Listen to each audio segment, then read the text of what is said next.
Preparing for an exam can be stressful, and there's no one way of doing it. The important thing is to find out what works for you in order to succeed. As an FESU student, I have easy access to campus at night, but that same access can lead to some concerns about campus safety. As you can see, places like China King still encourage social distancing, while other businesses may encourage mask mandates or have no rules at all. Students at Fort Valley State are doing all they can to be in great withstanding as another school term comes to close. EducationCorner.com provides neat study tips such as avoiding procrastination, catching clues, and review tips that FESU students touch on. Preparing for an exam, I usually take a few days to study over the material that my professor gives me. Like whatever the test is over, I usually take a long time to study over that, and usually helps me up. Yeah, I'm pretty confident. Once I take the test, like I automatically get in the zone and I lock in, and I feel like I can accomplish anything I need. Preparing for an exam can be stressful, and there's no one way of doing it. The important thing is to find out what works for you in order to succeed. Mainly just focusing on like class. So I pay attention in class, and then afterwards, probably study probably like a day before, a couple hours. Denard and Spearman share biggest personal learning experiences through taking college exams. Probably that you have to like learn vocabulary. Like vocabulary actually means something now. And make the answers a little bit more similar, so it's hard to choose between, if that makes sense. Biggest thing I learned is that you actually cannot just walk into an exam without studying, without looking over material. You have to, or you're gonna fail.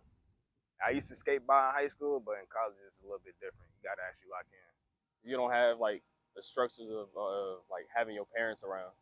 So now it's kind of like on you, so you have to be responsible like by yourself.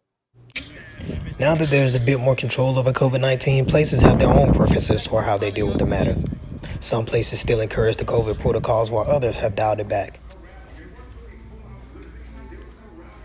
Once I got my vaccine, my husband got it, then it was just like a domino effect. As you can see, places like China King still encourage social distancing, while other businesses may encourage mask mandates or have no rules at all.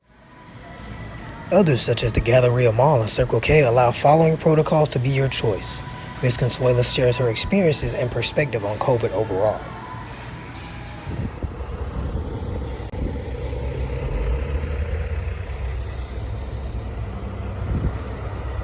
Some people had multiple family members who were in the hospital for weeks at a time, and they didn't get to see them, only FaceTime. The only way it has changed is each strand.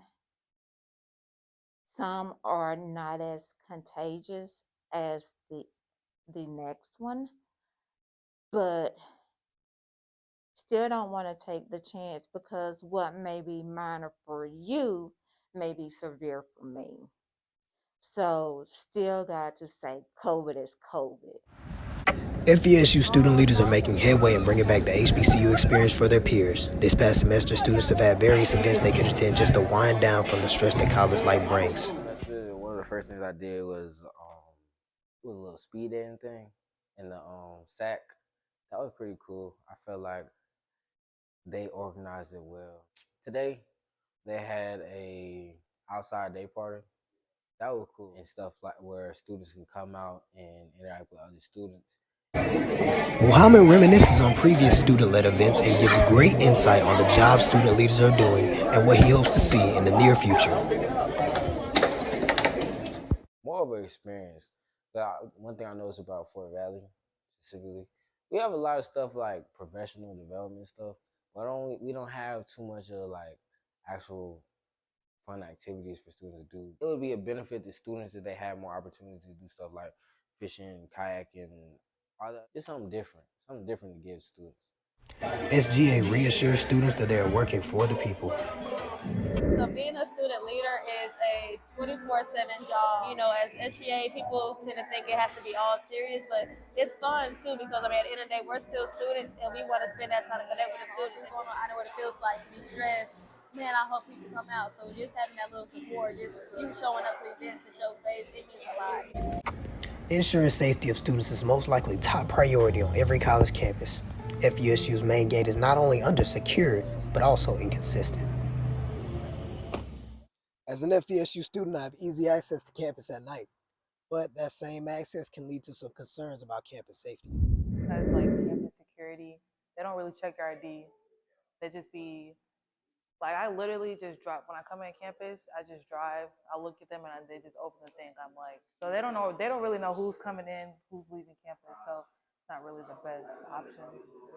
FESU recently implemented a new security feature at entrances, giving students mixed emotions. It's security is a weird question because you can say we can improve this, that, and the third, but with improvement in the security aspect, it comes with inconvenience. Like how we improved the gates, we added an arm. Now everybody mad that it's an arm. You got to wait an extra 5 seconds to get in the gate. Although some feel as if campus is not secure enough, others feel certain restrictions are overbearing, such as building access and curfews.